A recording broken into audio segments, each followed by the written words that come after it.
My name is James Apostle Fields. Martha had been born into slavery, and she had passed that condition down onto us. We all lived through the horrors of slavery.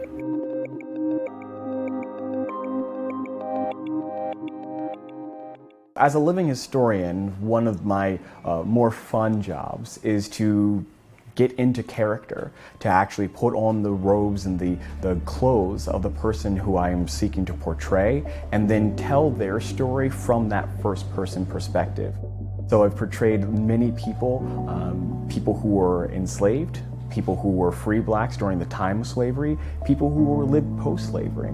There is a lot of weight to portraying these people and these characters, to bring forward what people might have been going through when suffering under the greatest of indignities, and then just placing myself into what would I have done, how would I have felt.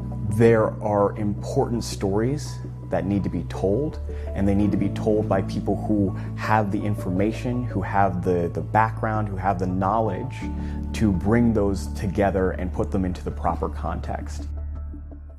My path to getting to this situation and the place where I am right now is very long. It actually spans about 25 years. And it starts with my mother. My mother, Regina Rogers, brought me with her to work when she was working at Booker T. Washington National Historic Monument, running around the plantation there, screaming, "I'm Baby Booker." That is what would shape me for the next several years. It's been a decades-long journey for me that started when I was 3 years old.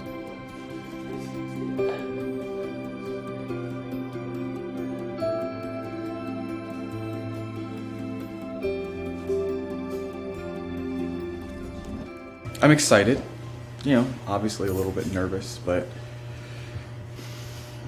I think it'll be a good event. I did not grow up knowing about him, but only a few years ago, learning about James's story and being inspired by it, by my own ancestor. It's important to let his story be known because it has been forgotten.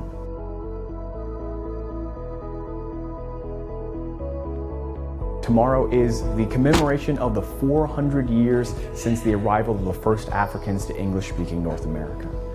The event is going to be filled with people from the colonial era presenting, people presenting from the Civil War era, from post-emancipation and 13th Amendment Reconstruction era.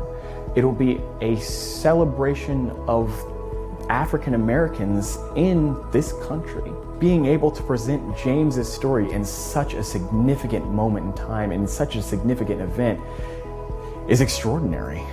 It's a blessing in more ways than one.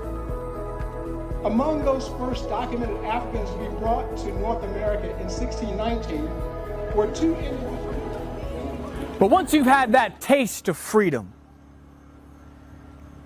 it is not an easy thing to wash away.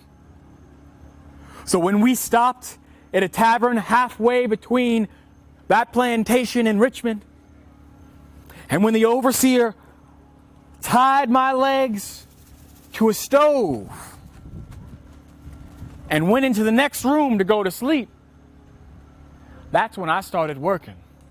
To tell the stories that are complete, that are more whole, that are inclusive, and that look at everybody, warts and all, that is not going to be comfortable for some people. But it is just, and it is important.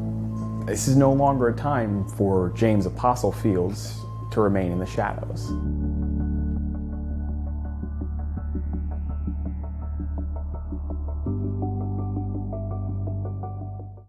Hey NBC News viewers, thanks for checking out our YouTube channel. Subscribe by clicking on that button down here and click on any of the videos over here to watch the latest interviews, show highlights, and digital exclusives.